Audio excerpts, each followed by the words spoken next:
So we have T1 versus LSB. In terms of the bans, pretty standard, nothing really out of the ordinary. Xin Zhao not banned though, considering it's on patch 11.6. Kind of interesting. So they've taken Viego here, B1. They're probably going to respond with, I mean, I'd love to see something like Xin Zhao and LeBlanc here, to be honest. I think if you take that combo, then it's amazing. And they banned Lee Sin, so maybe they were looking for it. They banned the Lee so that they could get the Xin. Even though they did give Viego, so now okay, they're griefing. They're trolling. This is such a waste of R1. Like, if you want to take Na, like, just look to take it in R3. Like, see what they pick, and then if Na is bad, you can then change your mind about what you want. Like, take, like, I mean, they'll probably take Varus or Ashe or Aphelios here, maybe. But overall, I just think it's kind of grief giving away one of your first priority picks for now. So they take the Diana. Okay, that's good. I wonder if Fate plays the TF. I mean, Croco has played the Diana before. They did ban the Lee Sin from him. I mean, he is known to play Lee Sin, and they've banned that from him. I mean, not because they don't trust him, obviously, but because they didn't want T1 to B1 Lee Sin, because Lee Sin is insane right now. He's just so good. He's been good ever since they changed the timers of the jungle camps. So now we have the Azir come in, full Faker, which is insane because now he's going to just win mid lane. Faker's Azir is extremely clean, and I feel like it's one of the champions that he can completely change the game on. So I like to see that he managed to get that now. They will probably look to counter him in mid with something like the Lucian or even the Tristana, but they went with that Lucian instead. I mean, 70% ban rate. Holy, Lucian's heavily contested.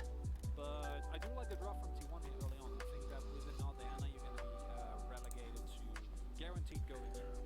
This company, especially with the Lucian as well, is very limited range thus far. And even with something like Right, this, so if it doesn't get banned, Aphelios ban, Rise ban. I mean, oh no, Rise ban was in first rotation. Sorry. So Aphelios ban away. I'm surprised because they could have actually looked to take this on R4. If they would have just banned, for example, Ashe here and then taken Aphelios, I think that would have been a much better situation. So they banned the Ezreal. You watch Sandbox just come out and just whack the Lucian bot lane. They're not going to, obviously. It's really not that good of a pick, but it would be funny to see. I think it will happen. Maybe it will, since Lucian did get some fairly good dual lane buffs. They did help him a little bit. It's not huge, and it still doesn't get rid of the. I think the problem with Lucian is actually a pretty decent champ. He's just so difficult to play. Like, the amount of mechanical difficulty on him, and if you're not doing damage as Lucian, then you're not really doing anything. So that's kind of where he falls short, and that's why he isn't really seen in bot lane as much, because he doesn't get XP as quick, and because of this, you know, he has less levels, less damage, less gold.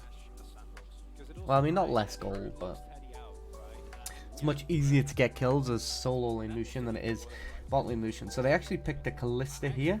So now this opens them to a lot of things. I think T1 need to look to take away something like the Leona here. Otherwise, this is going to be a very, very good bot lane for Sandbox. But they could also take the... so they do take the Leona. They're going to respond with Set. Since, you know, Set is a... very, very good combo with Kalista, since she can get him in. He can then use his E, multiple people, and then he can alter priority target as well. So they're probably going to pair the Set with it. Does okay into Leona as well. Or, I mean, the Galio does work. I think I did mention previously the Galio is good. Alistar is tier 1, so I actually like this pick. Now, I feel like a lot of teams, especially in Korea, have just completely slept on Alistar for so long. I think the champion is so good, but just nobody seems to want to play it for some reason. Champion is very good. I think the reason is because obviously at level 1, it is kind of useless. There's not really anything you can do at level 1. But if Leona ever decides to engage, Alistar can just instantly knock her up. And this is kind of one of the things that keeps him up there as well, because he can deal with Leona, which Leona is has been probably the strongest support for multiple patches right now. She's very due for a nerf. So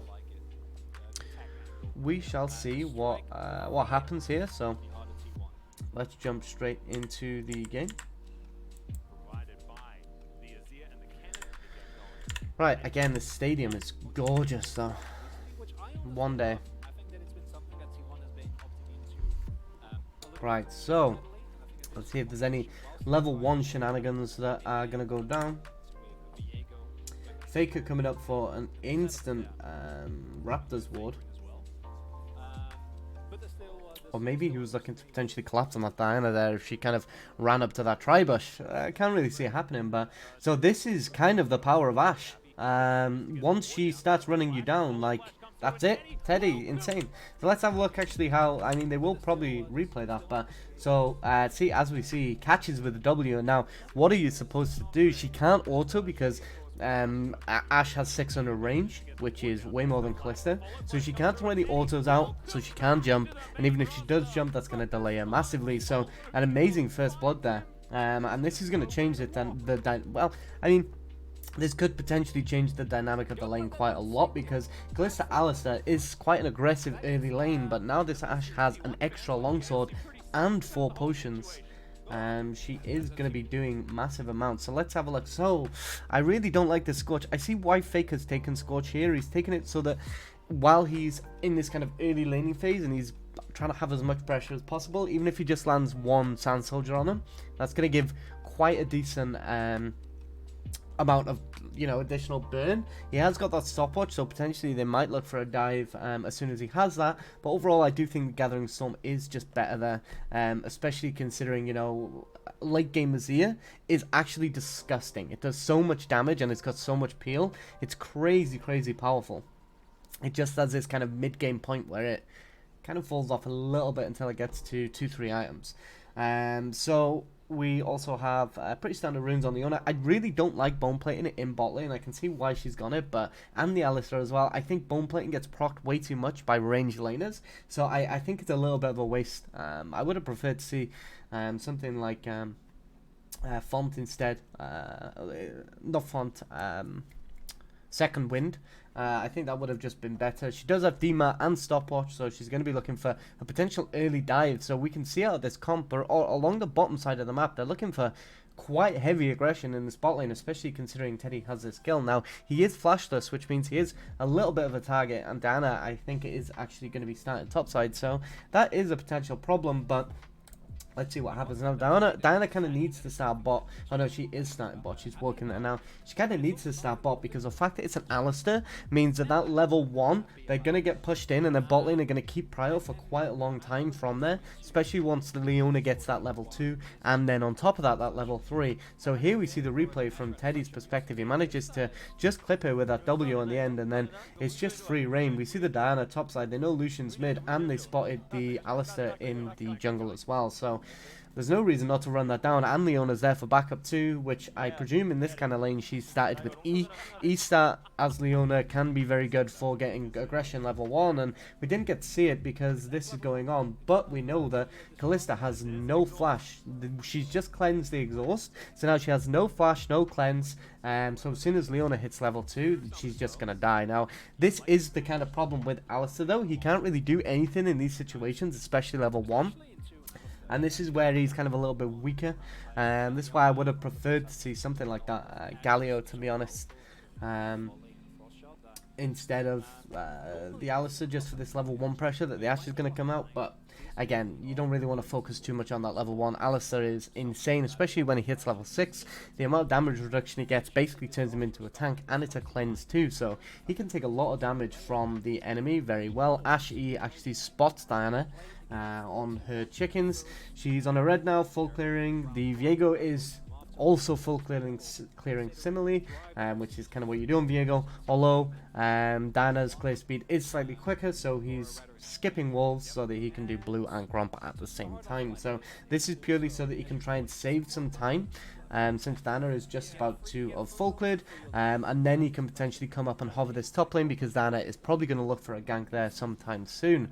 So In mid lane, we don't see much of a discrepancy. I mean, Faker's actually up on CS, which is quite impressive into Illusion. We do have almost a full wave CS deficit already bot lane. Now, there is minions to take here, so that is going to cover the gap a little bit, but Ash is still going to have about a wave to half a wave advantage, so that's good. She is taking this crab now. Viego also got that crab, which means they are actually denying it from this Diana. So this early first blood that they've gave over to Ash, it did help, but I think Ash would have still done this anyway due to the fact that she has so much pressure in the early levels, especially level 1 and level 2. So we are looking for a dive on top lane, which is a little bit surprising, but it's because Viego walked into the jungle to find Diana and there was nothing there. But he is using this slow push, which is very good to see. So we'll see if he manages to get this. Na can just hop over, but he does use his flash, so that's actually pretty good for them. They managed to get the flash out of Na.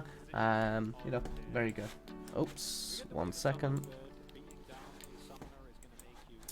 There we go. Sorry about that. So in bot lane, we can see a nice big slow push coming in. Let me get up my my team sheet for info. Let's go to T1. So is they going to reset off here?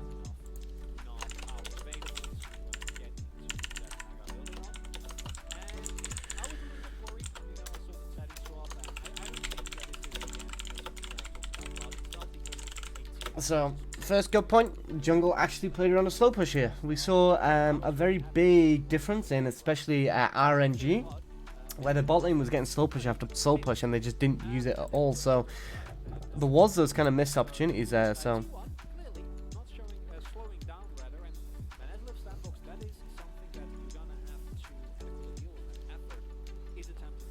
right, so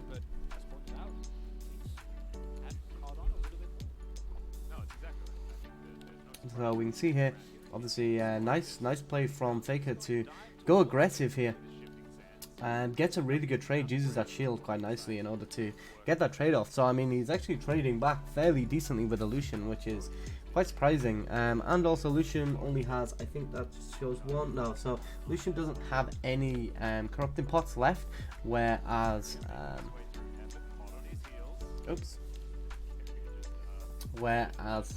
Faker does. So bot lane right now, Ashe has got a tier 2 boots. This is going to make it even more oppressive. The reason you go tier 2 boots on Ashe is because your passive means that if you hit them, they will get slowed, and every time you hit them after that, it will refresh the slow and also do additional damage. So the Kennen damage though is huge. Fortunately, he doesn't manage to get that kill. We see 2 TPs coming in though. The Diana gets CC'd by the Kennen. It's really nice to see. And now Faker is here with the Viego. Maybe if Viego could get 6 off these minions, he could have actually gone, but he's just not going to get it, I don't think.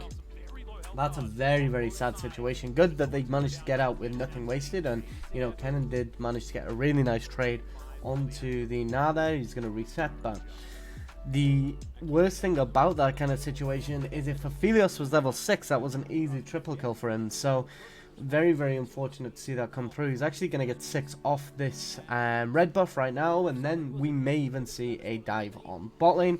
We've still got quite a bit of time until stopwatches are up, so they can't use them just yet. But overall, like I was saying, Ashe, these tier 2 boots, she has 600 range, which is much harder to get away from while she has, you know, better boots. Alistair using the Blackstone to come over and try and clear out this control ward. It looks like he is going to actually get away with it. Sorry, the Viego will get off these Krugs. I thought he'd actually at least leech more XP from that lane. So he does actually get level 6 off Krugs here. Yeah, so they managed to push that wave in. They're going to get a reset off. Viego his path is leading into top lane though, which either means he's path wrong, which I don't think so, or he's going to look to prioritize Herald early over the Dragon, which is okay. Like I've previously said in other VOD reviews, you end up in this kind of situation where because of how the jungle item works now, you don't really want to force a dragon until you have it, although they do actually have it right now, but this means that their smite is actually unavailable. So you can get the smite upgrade by about 7 to 8 minutes, but you are going to be without that smite until that kind of 8 to 8:13 minutes. So it means that going for them early dragons, unless you get like a double kill on bot lane or you win a 3v3, it can be really risky to go for it. So the priority more so is on the Herald, which T1 have actually rotated Ashe and Leona here for, which is okay, since, you know, Sandbox has also rotated. I mean, it's not the overall correct macro play, because what should be happening right now is Ashe and Leona should be, there is a team fight going on though, a nice ult from Diana and the Kennen into the Azir as well. So much CC in this fight. Ashe is just completely free to do tons of damage in the backline. So this is the first example where we can see that this compositional difference is absolutely huge, and this Kalista that needed the early game kind of power can't really get it because she gave away that first blood to the Ashe and then ended up sumsless. So in general, this is very, very kind of I mean, oh, actually Summit manages to solo kill Faker, so damn, Faker really overextended that. Sorry, I'll mute that because I didn't realize that casters were over it. Wasn't too loud anyway. Right, so, I mean, Ashe is absolutely huge off this fight. We're going to see the replay here. So they managed to get the objective. Kalista's trying to do damage. Ashe gets an ult on a non-ult available Alistar, and then we get the Kennen ult into the Diana ult, and sorry, the Kennen ult into the Azir ult. It was very, very insane. That was a great combo. This team, like comp from T1, is very much around solo kills, but Faker really walking up a bit too aggressive here. Doesn't realize how much damage Nara is actually going to do, and that ends up getting him caught. So it's just bad in those situations, not playing around the fact that, you know, Na has a he has his Mega Na, and, you know, that ultimate will still go through if it touches Faker. So even though he did dash to his soldier, it still went through. So, in terms of this game, I think it's more than likely over. Sandbox invested very heavily into early game picks with the Lucian and the Kalista, that since they now haven't actually got this early game lead, it's looking very, very much like T1 is just going to dominate this game here. So, we have even gold top. We have a nice jungle gold advantage, though I didn't actually see Ashe's there. So Ashe is up she's up nearly 1100 gold on the Kalista, so she's just going to do so much damage here. I hate actually using Ashe's Q to farm minions, so especially on the tower. I find it so awkward. I mean, to be honest, I think Ashe's also is a little bit awkward as well, especially on some of the skins. Like Project is unbearable to play with, in my opinion. It's just so clunky and it's just very weird to use. But we can see this this rotation into bot lane so that they can try and dive. Now, as we can see here, Leona and Azir have their stopwatches available now. So I would really like to see SKT T1 try and sort of use these stopwatches to get a massive advantage in the bot lane, especially after the Viego has taken Dragon here, which he completely melted due to the fact that he has that Sundra spike already. So Diana is very far behind, and it's not even like she's up on CS because Viego is even with her right now. So we do see a fight coming out. Alistar flash WQs. Diana does ult in, but I don't think it's enough. Teddy is just surviving and doing so much damage. Unfortunately, Lucian tries to get him as well, and he does get out. Now comes in with a TP and the ult, but an amazing shift by Faker, and Viego is just cleaning up on this backline. He now has a Kalista's body as well. I'd like to see him walk towards blue buff and then ult over it, but actually Fate's just going to walk through mid. Summit does actually manage to get the CC on Canna, but the Viego is actually just going to pop off. He does have to use his flash because he didn't let his ultimate run out. But I mean, overall it was quite a messy fight from both teams, but T1 are just so far ahead in terms of overall goal that they just end up winning that fight. So really nice to see here. SKT really taking this lead that they've got and trying to get as much pressure as possible with it. So really nice to see.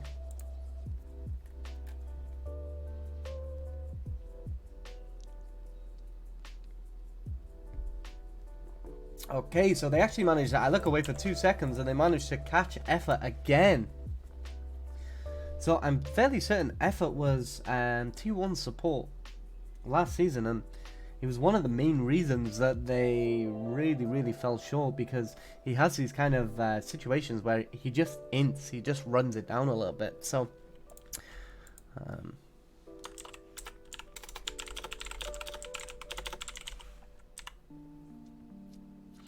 I like how SKT kind of playing this game. I mean, very little mistakes. Even the mistakes that they made, I don't really want to focus on too much, because I think overall this has been a very good game for them. So nothing too much to say right now in terms of weaknesses of T1. I think if we were just to take these first 13 minutes, then they're looking very scary, especially since Sandbox are a pretty good team too. Sandbox did play against DK, and I didn't take any notes of Sandbox because they're not in Worlds, but overall, again, one of the main reasons that DK actually won that series was because Effort just inted in that series too. So we'll go and look at the replay again and just see.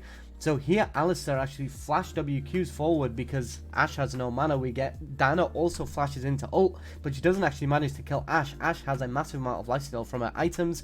Lucian misses his ult, doesn't use it properly, so it doesn't catch him. And then Ashe uses a W, so she gets back. Nice ultimate from the Azir, and the Viego just completely ruins the Kalista in the back. Manages to steal her. Unfortunately, kind of gets caught by the stun from the Gnar. But then Viego, unfortunately, again, doesn't use his ultimate properly. He kind of mistimes it, so that's a little bit of an iffy kind of situation, but he manages to get that kill. And then again, Effort just completely griefing. He's walking over control wards and not even realizing they're there. So yeah, so Ashe goes to just farm the wave, which is nice because Viego can just easily kill with the Leona. So really nice play out of them there. I like to see it. And you know, it doesn't look like SKT are going to hold off any minute. Keria is insane though.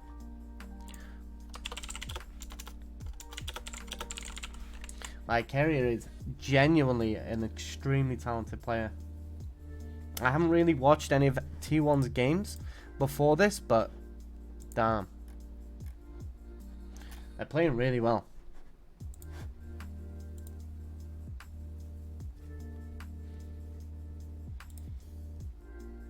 So they do get the second Herald. They're probably just going to use this to break open this mid tower and kind of get access to mid lane. Now, the advantage to them breaking open this mid tower is that they'll end up in kind of like a position where it's very difficult for the enemy team to farm. So we do see Lucian go in the Eclipse. Now, what this means is he is going the pure shred build, which is Eclipse into Serelda's Grudge. So we'll see that coming in soon, and that gives Lucian a lot of utility also because his ultimate will proc that Serelda's. So it will be nice to see, and it'll be very hard to get away from his ultimate if he hits you with one bullet, unless you want to flash or dash. But in general, I mean, T1 are looking very strong.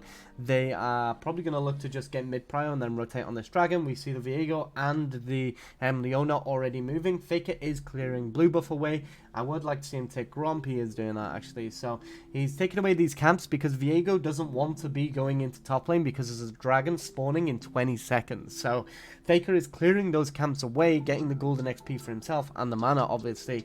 But also he catches this wave and he has TP to get into dragon. So this is a very good use of TP priority.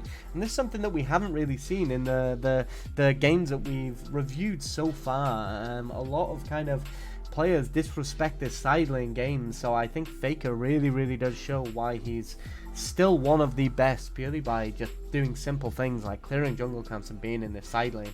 The Viego will never really get to that jungle camp in time to farm it anyway, so if Faker takes it away, that's 2 minutes 15 that Viego will be of taking dragon and then being topside in 2:15 time. So just means that he doesn't really lose anything, but Faker gains, and it also resets the XP for Viego as well. So if, say, the camp is 1 level below him, he's going to lose 10% XP on that per level. So even if it's, say, 3 levels, it's 30%. So we end up in this kind of situation where by him taking that camp, it's actually going to mean that Viego doesn't lose as much XP later on, which Gromp is, for the time it takes, it gives one of the highest XPs of any camp inside of the jungle. So Croco does just walk up and smite that away, but it's not really going to matter too much. They've got the Herald pushing. Azir is a very good sieging champion as well, because what's going to happen now is they'll drop this tower and then he'll instantly use his passive on it. Oh, sorry, he'd already used his passive on the tier 1 tower. So I think he should have probably saved it since they had Herald. Save it for the tier 2 tower and use it on there instead. Again, Azir is a very complex champion. There might be a different reason to it that I'm just overlooking, but but we can see that Faker now has a lot of penetration. He has his Ludens, he has his Zhonyas and his Boots. So his Zhonyas is also given 5 magic pen because of the Ludens. So right now he is getting very, very close to that point where he's doing true damage. I would like to see him go into a Void Staff. After this we can see Lucian picking up that Cyrilda's already. And yeah, so Diana is, she's running magical footwear, which again, I think is a little bit rough. I really like the Sork shoes first in jungle, even though obviously in competitive it's a little bit different in solo queue. In solo queue you should always really rush them, but in competitive I just like them when she's into kind of these matchups where she just needs to be around the map as much as possible and just clear her camps as much as she can. So walking between camps, you know, she'll get more movement speed from that. I just really like them. Again, rushing Hextech and going Boots is fine as well. It's still a massive amount of gold. But yeah, so a lovely 3-man ult from Leona, but nothing to really follow it up with. She does manage to get on top of the Kalista and then flashes out. Kalista ults the Alistar in, who goes directly on the Ashe, but the Ashe is just too damn strong. An amazing shuffle from the Azir, and then Kennen just comes in with the ult to clean up afterwards. Diana does get her ult off, but she's way too far behind. Again, this is why you just cannot give Faker this Azir. He's just way too proficient on the champion. So I really, really like that in the next round it got taken away from him. But overall, I think this is an extremely dominant performance. Nearly 10k gold lead. This is looking like the game is almost over now. So what I would actually like to see T1 do here is instead of walking back like this and rotating, Diego is going to clear these top camps, but what we can actually see now is these bottom camps are all available. So this is actually a really, really big mistake by SKT, because what they should have been looking to do, and there's no real objective up yet, Baron is coming up in 20, but they should have just looked to come through here and clear out all of these camps, because now what happens is Diana gets to farm them for free, which should never be allowed considering the lead that T1 actually has. So here we can see again, Keria gets a lovely pick on the Kalista. She ults the Alistar in, who goes directly on the Ashe, but Ashe is just too tanky. They can't actually kill her. Amazing shuffle from the Azir. Would have been a 3-man if Lucian didn't flash out of there, but then Kennen just comes and cleans up. The Azir Kennen combo is just so powerful, and now we get to see it in pro view from Warner. So you know, he jumps on top. He does manage to get the flash stun on the Diana, but then she manages to jump in and ult.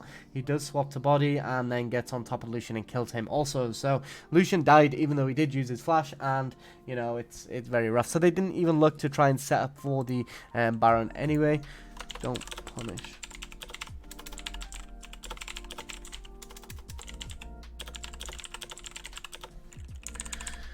So again, I would like to see SKT punish more there by taking those camps away, just because they're allowing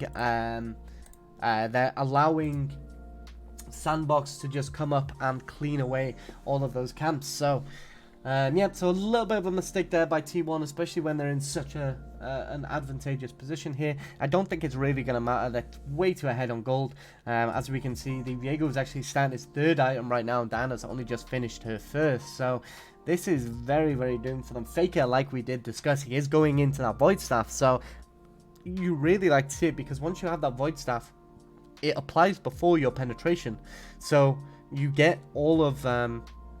you reduce by a percentage from Void Staff, and then still have the pen to reduce even more. So Kalista did actually manage to ult the Alistar before she died there, which actually got him out, but she just instantly dies. She is going towards her wit's end right now, but she just cannot build it in time, and she can't really go into the Negatron cloak first, because if she does that, she's going to have nowhere near enough damage in these fights, especially compared to the Ashe that already has her 2 items. So they're going to just rush this Baron now, and they're just looking to close out this game. This is extremely dominant. I mean, this game is actually a lot more dominant than what the DK one was against them. DK felt very, very much like Canyon and Showmaker having to kind of 2v5 the game, whereas SK, like T1 actually look more so like they're a more cohesive unit. So far, obviously, we're going to look at more games, but this has been a very convincing first game to watch from SKT. This really showed that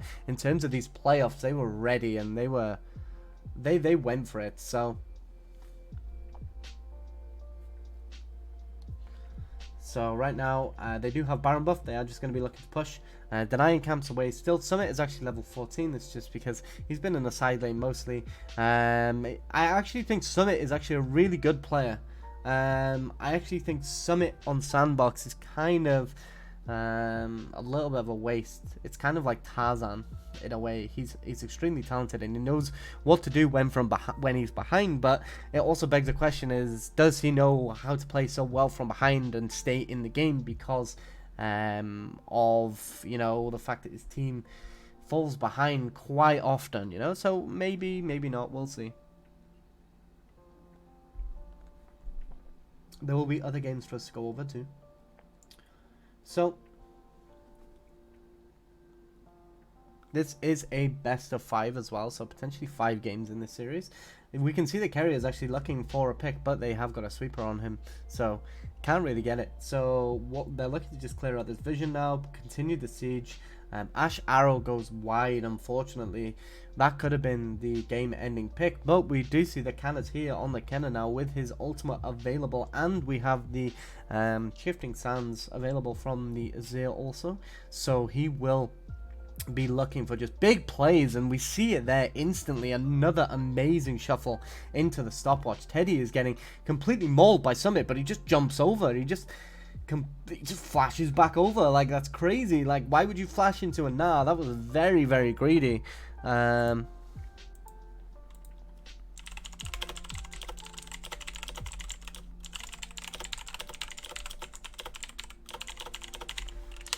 that flash into him was terrible. We can see here though, they're just finishing off this. They'll get it with this cannon. So the power of Baron buff. What they're going to do, they're just going to reset. Look to get resets, and then I think they'll just go for a 1-4. They'll send, who has TP? So they'll either send Cannon or Faker into top or bot lane, and then just send the rest into the opposite side lane. They'll just end the game out like that now. They'll get to the 3 inhibs. In pro play, once you get this initial inhib, you only really get it if you're in a position to end out the game, which T1 are at this point. So they did do a replay of that fight, so we're just going to go over it again. So as we can see here, Summit is actually coming around the back to try and get a flank with Mega Nah, but the Viego gets knocked out by the Alistair. Kalista ults him and Carrier jumps in, but there's an amazing shuffle from the Azir into a stopwatch, so he doesn't take any of the culling either from Lucian. Quickly kills Alistair away, and then they just keep running Lucian down. The Viego actually headbutts into his ult, so that's fine. He could have just WQ'd, but we can also see in the back here that Teddy gets completely kind of split from the rest of the team. He wasn't doing any damage in that fight, so they won that 4v5 pretty much. Again, he flashes on top of the Nah. I have no idea why he'd do this, to be honest, and then he just obviously dies. So Nah actually gets quite a lot out of that, and Nah's actually huge, but he's not really in a position where he can 1v9 this game. So like I was saying about the inhibitors, what you look to do is, once you're in the game winning position, you take out that first inhib, and then you look to get pressure in the side lanes. The fact that there's full members of SKT here is really, really bad, to be honest. Now, these side waves are going to push back into T1 eventually a little bit, but obviously we have to take into consideration that T1 have the buffs from kind of taking towers. So the minion buffs are very, very big here.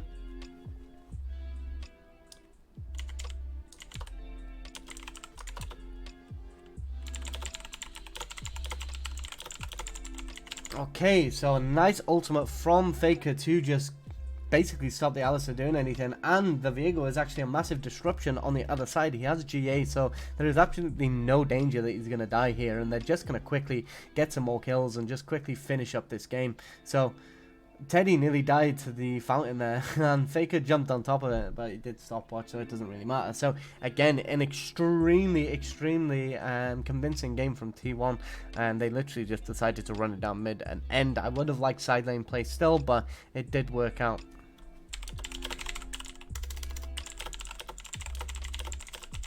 They were very ahead when they did that though, so it's okay. So that was game 1. Pretty good game. Let's jump on to game 2 now.